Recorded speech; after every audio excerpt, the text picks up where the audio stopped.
반갑습니다. 잘 오셨습니다.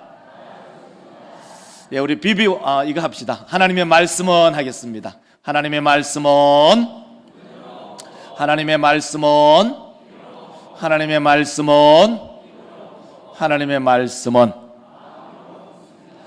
예, 목사도 하나님 말씀 전하지만 하나님 말씀 먹고, 또 우리 성도들은 하나님 말씀을 듣고 하나님 말씀을 먹고, 하나님의 말씀을 먹지 않고 살아가는 사람은 천하에 없습니다. 우리 모두가 하나님의 말씀을 먹고 마시고 듣고, 그리하여 우리의 영혼이 더욱더 강건하고 성장하는 그러한 우리 모든 믿음의 군속들이 되시기를 주의 이름으로 축복합니다. 우리 하나님의 말씀의 숲으로 들어가겠습니다. 이 세상에 있는 모든 사람들은요, 자기의 이름을 남기려고 합니다. 그래서 우리 속담이 그렇잖아요. 호랑이는 죽어서 가죽 남기고, 사람은 죽어서 이름 남긴다. 이름 남기려고 굉장히 애를 많이 씁니다. 또 그렇지 않아도 후대들이 그 이름을 기억하고, 때로는 비석에다가 이렇게 세게 가지고 그 사람 이름 남기잖아요. 말씀을 기억하면서 이런 생각이 들었어요. 구미에 가면은 아주 유명한 체육관이 있잖아요. 여러분, 구미에 가면은 박정희 체육관이 있습니다. 박정희 대통령을 기념하기 위해서 박정희 대통령 기념 체육관이 있어요. 목포에 가면은 아주 유명한 컨벤션이 있어요. 거기 가면은 김대중 대통령을 기념하는 김대중 대통령의 컨벤션 건물을 현대식으로 잘 지어뒀어요. 우리 가까이 대구에 가면은 시인 중에 아주 유명한 시인의 고택이 있어요. 그 고택이 이상화 고택이죠. 그리고 그 거리와 함께 어울려져 있는 거리가 있어요. 그 거리가 김광석 거리 있잖아요.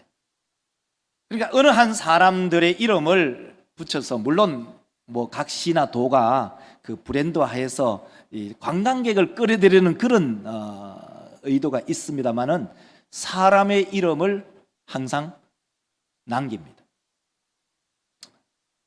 그만큼 사람의 이름은 중요하고 그 한 사람의 업적이 굉장히 소중하죠.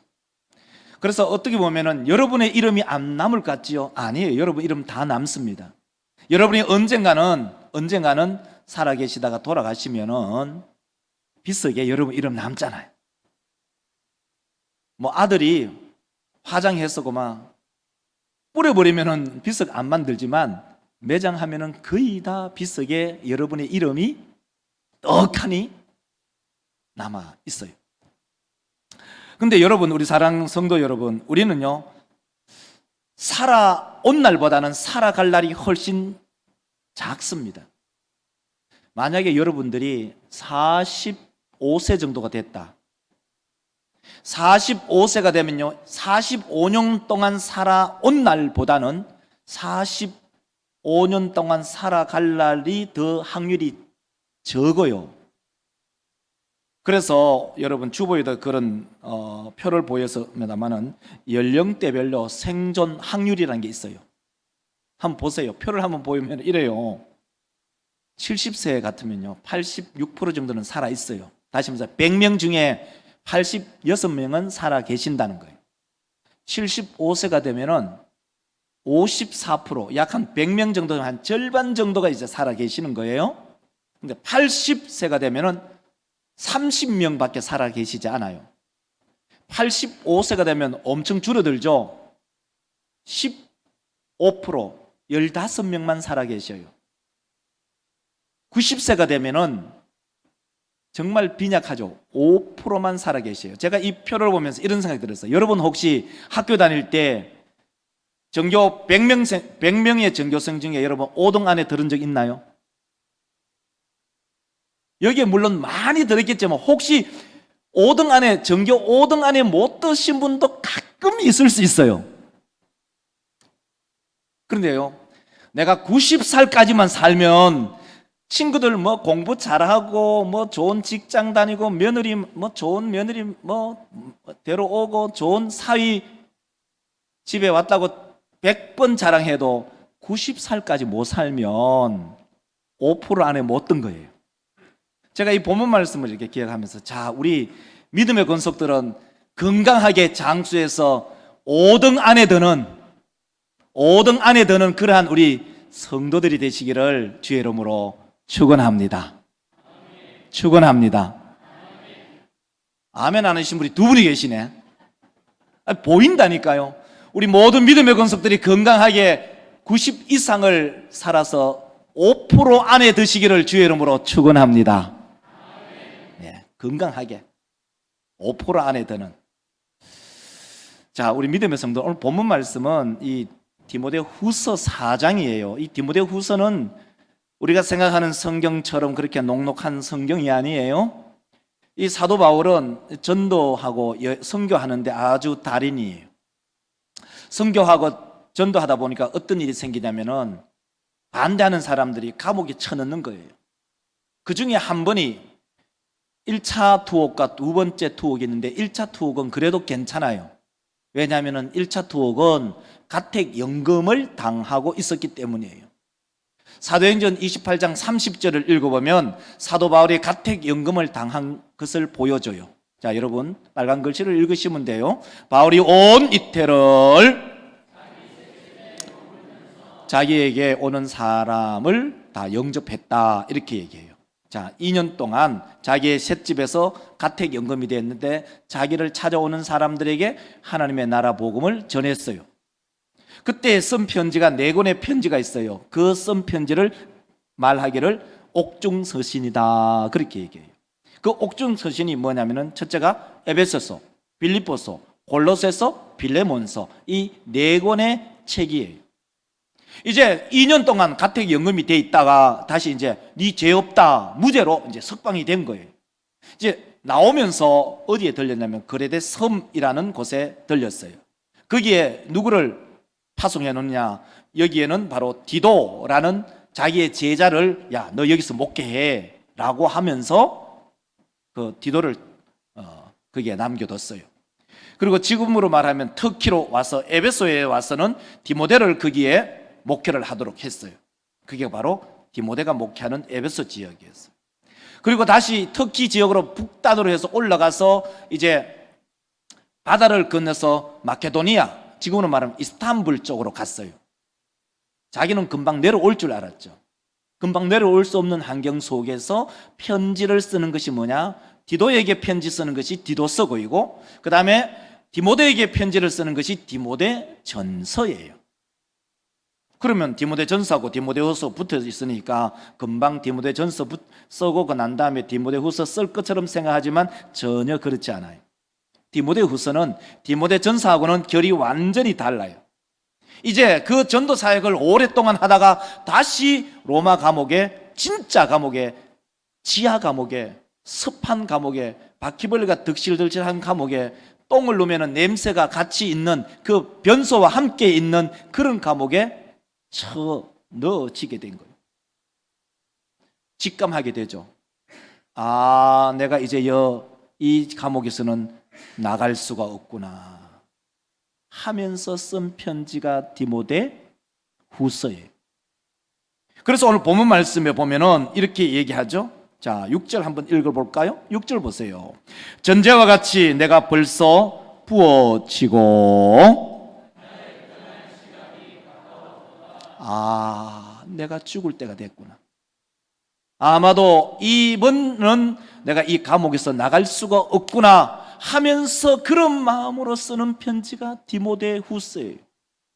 그래서 사랑하는 아들 디모데에게 편지를 쓰면서, 디모데야, 나는 이제 이 감옥에서 순교를 당하고 사형을 당하겠지만 너는 내가 쓰는 이 편지를 읽고 너는 정신을 차리고 근신하고 마음을 단단히 묶고 내가 엄히 명하는 이 명령대로 에베소 교회를 잘 사역해라 라고 하는 말이 오늘 본 말씀의 1절이에요. 한번 1절 읽어보겠습니다. 1절. 하나님 아까 살아있는 자와 죽은 자를 심판하실 그리스도 예수 앞에서 그가 나타나실 것과 그의 나라를 두고, 엄중하게 말한다. 그렇죠. 만약에 여러분의 어른이 이제 몸이 편찮으셔서 아들, 딸들 부르고 손자, 손녀들 부르고 며느리 그리고 사위들 불러놓고 마지막 유언을 한다고 생각해 보세요. 그 유언을 꾸벅꾸벅 졸면서 그 유언 듣겠어요? 코 팔면서 기파면서 하품하면서 그 유언을 듣겠어요? 그 어른이 말하는 말씀이 무엇인가를 토끼 귀처럼 쫑긋해서 그 말씀을 집중해서 들을 겁니다. 그와 마찬가지입니다. 이제 디모데는 그 사도 바울 자기의 서성 이 말하는 그 마지막 유언을 그의 마음속에 깊이 간직해요. 오늘 본문 말씀을 가지고 제목을 이렇게 잡았습니다. 이름을 남기기보다는 믿음을 남겨라. 이름을 남기기보다는 우리 후대들에게 믿음을 남겨라는 것입니다. 첫 번째로는요, 우리 사람 믿음의 성도들, 첫 번째는 나는 녹슬어 없어지는가, 닳아서 없어지는가. 내 인생을 녹슬어서 빈둥빈둥 이 침대에서 뒹굴면서 살아가면서 아무 하는 일 없이 그렇게 허송세월을 보내면서 살아가는가, 아니면 나의 삶 속에 최선을 다해서 내 인생이 닳을 정도의 삶을 살아가고 있는가 하는 겁니다. 이제 사도 바울은 그의 제자에게 엄히 명하면서 어떤 엄히 명령을 할까요? 그것은 바로 네 사역에 집중해라.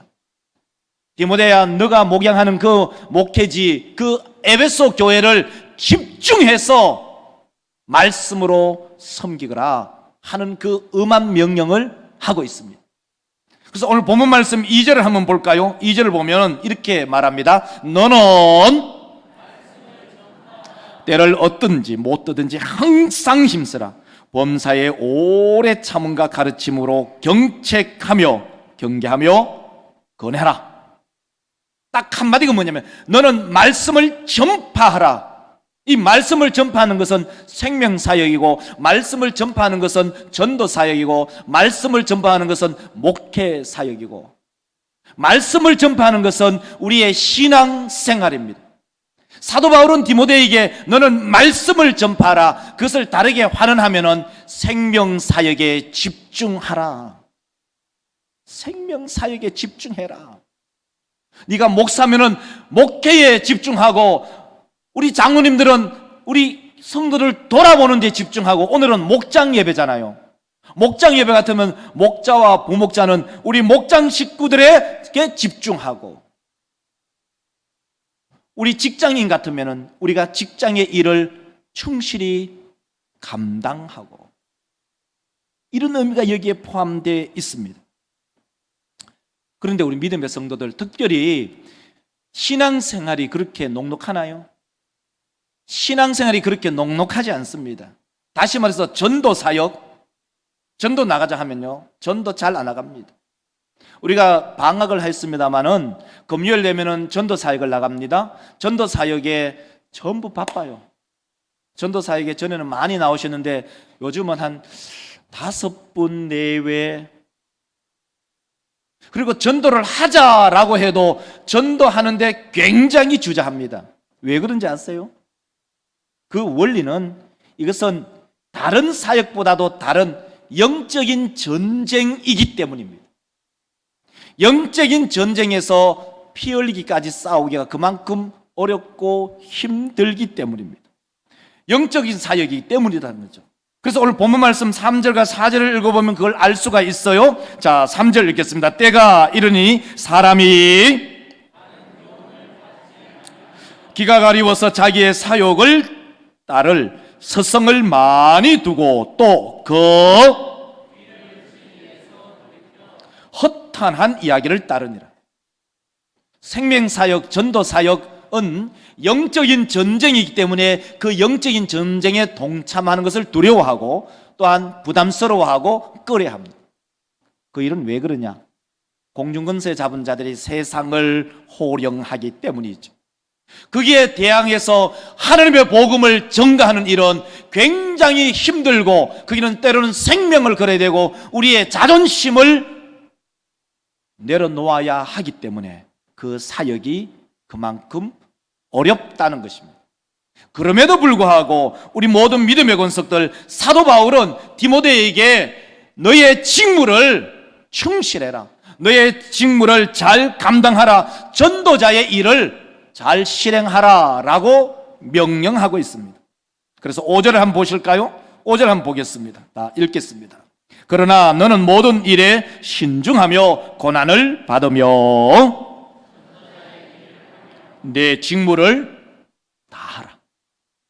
너의 직무를 다하라. 그 직무가 뭐냐? 전도자의 일을 끝까지 행하라는 것입니다. 우리 사랑하는 믿음의 성도들, 여러분의 인생을 녹슬어서 사라지게 할 것인가?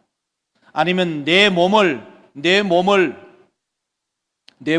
끊임없이 사용해서 달아서 없어지게 할 것인가? 여러분, 호미 아시죠? 이제 농기구 중에 호미를 보면은 가을 이후부터는 사용하지 않으면 봄에까지는 호미의 색깔이 뭐냐면 붉은 녹이 썰어져 있어요. 그러다가 농부가 농기구 창고에 가서 호미 가지고 나와서 밭에 나가서 호미질을 하면 호미가 어떤 색깔로 바뀌냐면은 은색으로 바뀌어요. 그 이유는 뭘까요? 호미를 사용하기 때문에, 녹이 제거되기 때문이죠. 호미를 처음에 살 때는 호미가 삼각형의 뾰족한 끝을 가지고 있지만, 그러나 한 해 농사 열심히 짓는 농부의 손에 가면은 그 호미의 끝이 뾰족하는 것이 아니라 곡선 처리가 되죠. 왜 그럴까요? 너무너무 많이 땅을 후벼 파니까. 그렇죠? 호미를 사용하지 않으면 녹슬어서 나중에는 버립니다. 쓸 수가 없어요. 그러나 호미가 언젠가는 많이 사용하면 그 호미가 달아서 사라져요. 우리의 인생도 마찬가지입니다. 우리의 인생도 언젠가는 끝이 납니다. 언젠가는 종점에 도달합니다. 그 종점에 도달하기 전에 우리 몸을 사용하지 않고 우리의 마음을 사용하지 않아서 녹슬어서 버려질 것인가? 아니면 많이 사용해서 달아서 우리의 인생을 점점 줄여져 나갈 것인가? 발레리나 중에 강수진 씨가 있어요. 강수진 씨가 발레리나도 굉장히 세계적으로 유명해요. 한번 사진을 보여주면 이분이 강수진 씨예요. 백조와 같이 아름다운 모습을 가지고 있어요. 얼마나 연습을 많이 하면은 저렇게 젓가락 같은 발로 저 발가락으로 설 수가 있을까? 근데 저 사람의 발을 보면요, 얼마나 발을 많이 사용했는지 볼 수가 있어요. 저게 과연 여자의 발일까?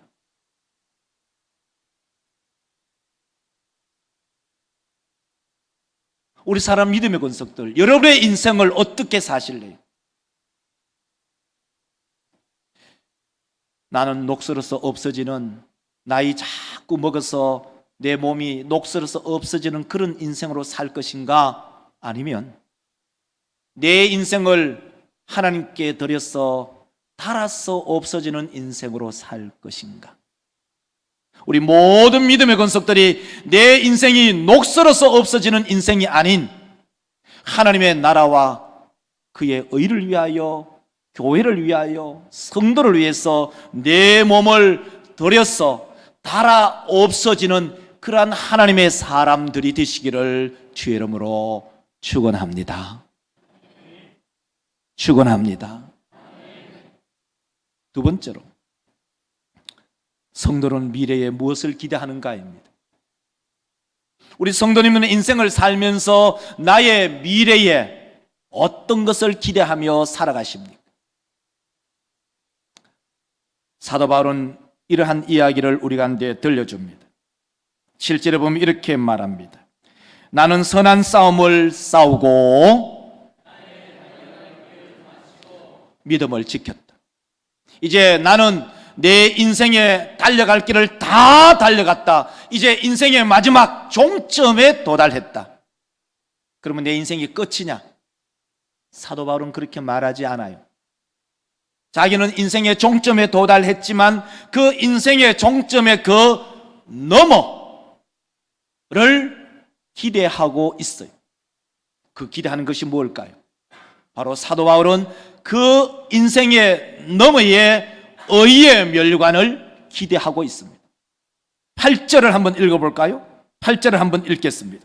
이제후로는 나를 위하여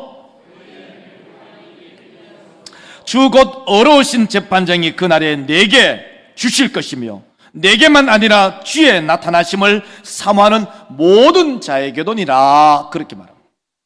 우리 모든 믿음의 권속들, 사도 바울은 자기의 인생을 녹슬어서 버리는 인생이 아니라 닳아서 없어지는 인생을 다 살았고 이제 그 인생의 끝자락 너머에 무엇을 기대하고 있느냐?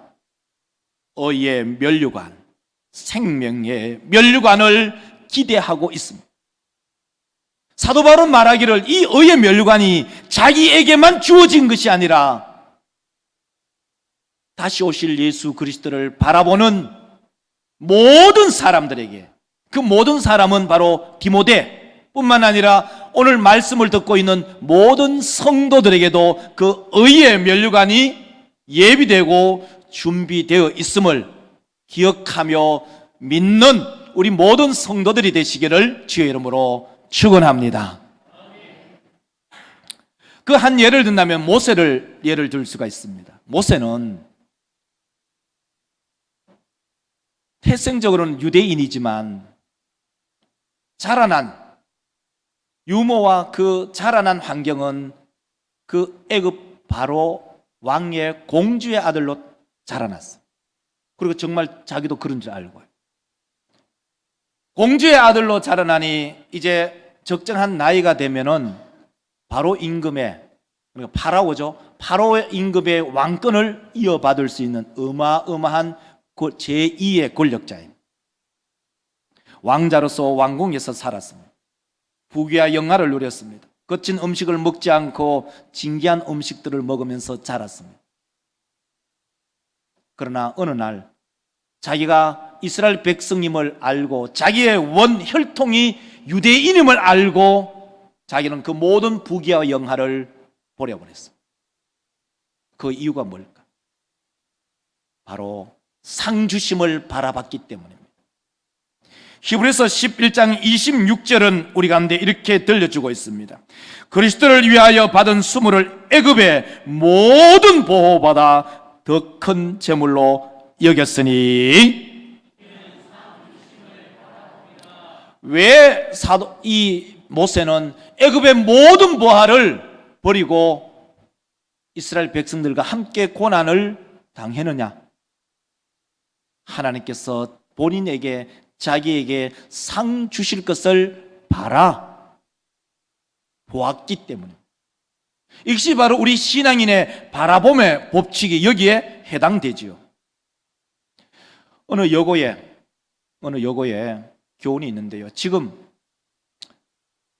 원래 2023년도 수능이 11월 16일 목요일에 정해져 있어요. 오늘부터 88일이 남았더라고요. 어느 한 여고에 교훈 한번 보실래요? 교훈 한번 읽겠습니다. 교훈. 자, 여러분 밑에 읽으십시오. 교훈. 아니요, 밑에를 읽으시라고. 제가 교훈 읽으면 밑에를 읽으시라고. 교훈. 다시 읽어야겠어요. 자, 교훈.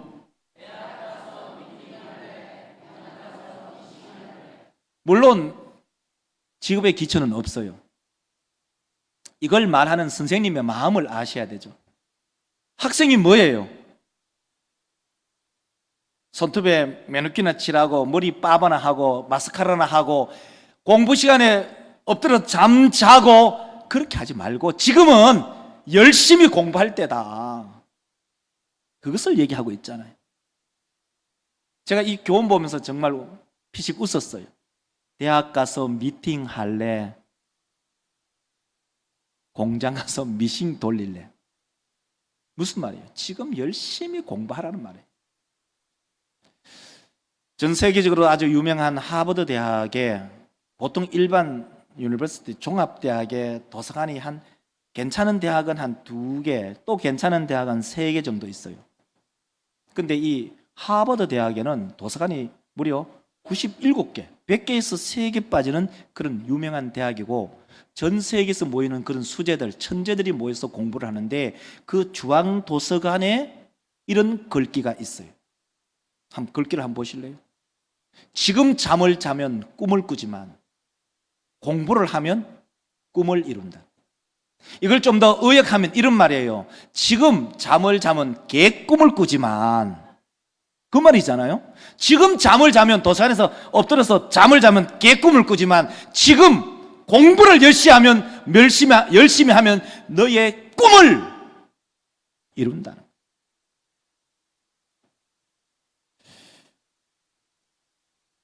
우리 성도들에게 미래가 무엇인가요?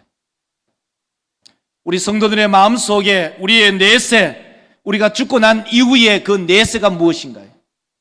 우리 모든 성도들에게 의의 면류관이 준비됨을 기억하고 믿으며 우리의 남은 인생을 열심히 달아 없어지는 그러한 인생을 살아가는 우리 모든 믿음의 권속들이 되시기를 주의 이름으로 축원합니다.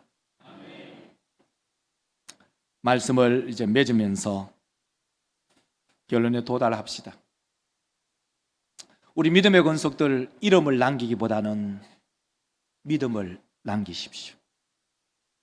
그렇게 하기 위해서는 우리의 인생을 녹슬어서 없어지는 그런 인생으로 하는 것이 아니라 우리의 인생을 열심히 사시면서 생명사역, 복음사역, 전도사역에 내 몸이 달아 없어질 정도로 그 사역에 혼신의 힘을 다하는 그러한 우리 성도들이 되시기를 주의 이름으로 축원합니다.